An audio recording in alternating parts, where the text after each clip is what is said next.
So good day everyone. I am Anna Marie Morsan Pasol and now I am going to discuss about item analysis and validation.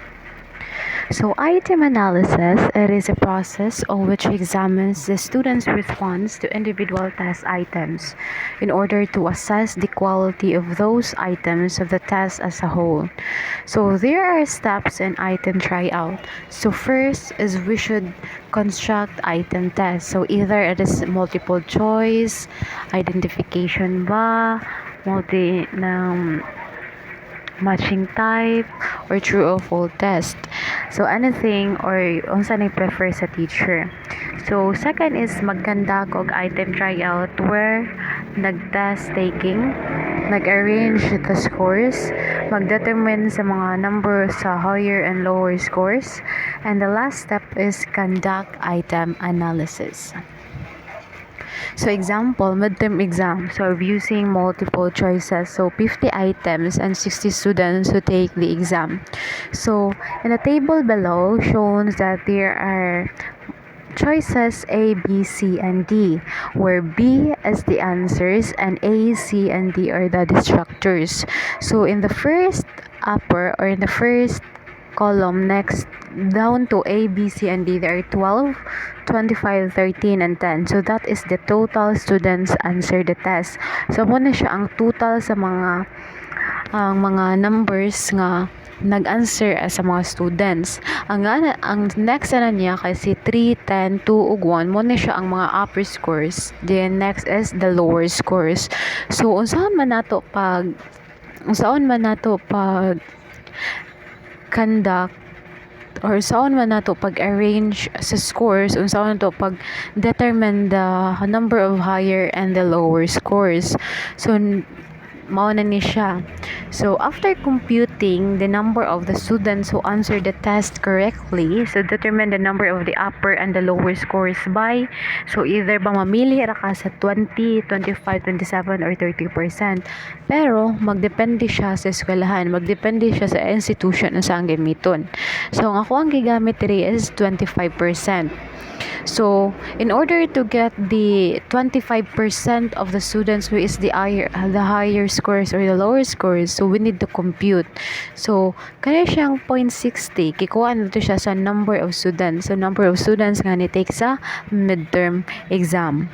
It times og 0.25, which is mao na siya ang percent. So the answer is 15.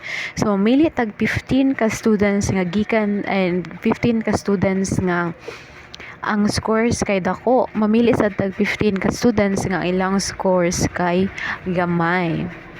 So now, usaw man nato pagkuhaan niya. Na ato na nga step is mag-conduct na ta. So we assume that mana ang test, nag-arrange na ta sa scores, nakadetermine na ta sa number of higher and the lower scores. So now, usaw na to pag-identify, usaw na to pagpili sa katong mga 15 ka students na higher and upper and lower score. So diri nga dapita kay for example sa upper score, so gikan from the highest to the lowest, mamili tag usa ka buok nga kuan atong pilion about sa kanang percent. Sa next sad sa lower, mamili sa tag usa gikan sa pinakagamay hantud sa pinakataas nga scores. So now kana determine naman nato siya, magkandak na ta og item analysis. So item analysis, there are two important characteristics. So namely, this item difficulty and next is discrimination index. So ang item difficulty the ay class kay it is usually expressed in a percentage. So kani siyang item difficulty, diri na to ma-identify if ang students kay naglibog ba or naba sila difficulty sa pag-answer sa ato ang exams nga atong gibuhat. So next is the index of discrimination.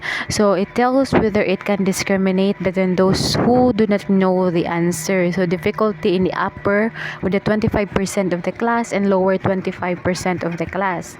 So another definition is index of discrimination. It is the difference between the percent of the correct responses in the upper group and the percent of the correct responses in the lower group.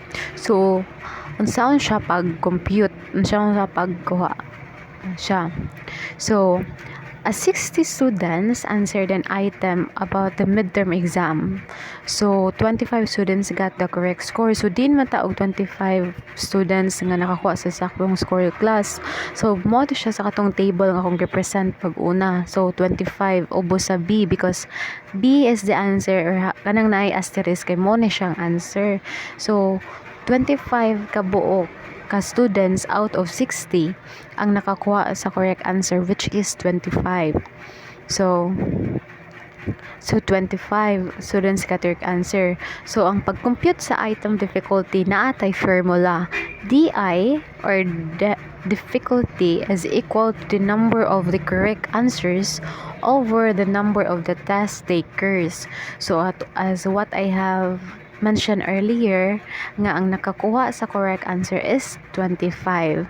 Nya 60 kay 60 students man ang nag-take sa exam. So mo na siya ang formula. Number of correct answers is over to number of test takers. So 25 over 60. So the answer is 0.42. So ang kuan siya kay retain. So dito nakakuha og retain. So natay arbitrary numerical table. So kay nag-solve man ta sa item difficulty, ari ta sa item difficulty mag-base. So ang ato ang score kay 0.42.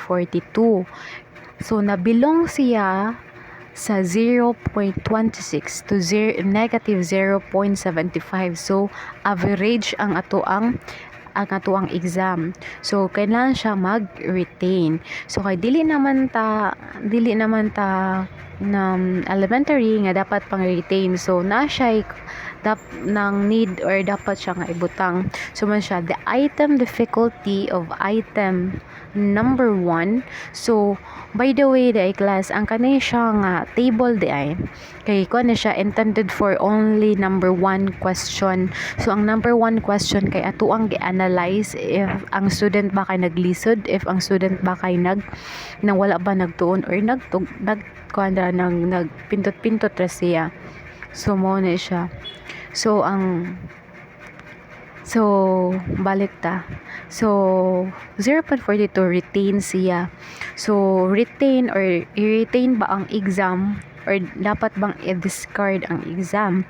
So the item difficulty of the item number 1 or question number 1 is 0.42. So thus the item indicates that it should be retained. So unsa din ang retain? So ang retain the class kay usbon ang choices if ang students kay naglisod ba or naapay difficulties. So mo na siya ang retain. So now ari ta sa item discrimination. So ang item discrimination dai class kay diri na to mailhan sad if ang students kay nagtuon ba or nagtuon ba siya or nagtagna ra siya sa choices. So in the item discrimination sad kay naa sad tay formula. So DIS is equals to DU or the discrimination mo ang U kay the upper score minus DI or the lower score over N, which is the number of the students nga nakakuha sa lower scores o sa upper scores. So 16 siya, it's because ato na siyang gi-compute ganina. Kani siya mo ni siya ang gibutang nato 15 students and 15 sad sa lower scores.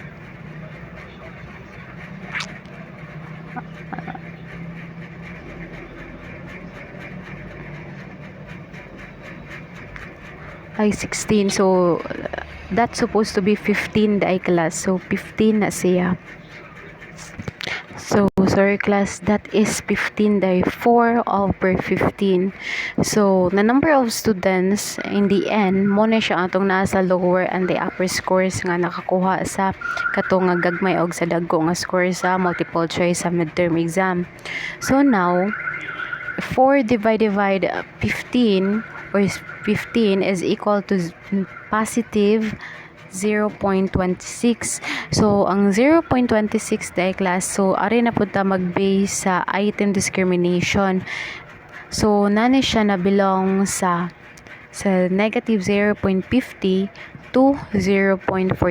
So, could not discriminate. So, unsa man na siyang could not discriminate. So, dili ta makasulti if ang student ba kay nagtuon, if ang student ba kay nagtagna ra. So, dapat siyang i-revise. So, item discrimination for the item question number 1 is positive 0.26. So, thus the item could not be discriminate. So, it should be revised.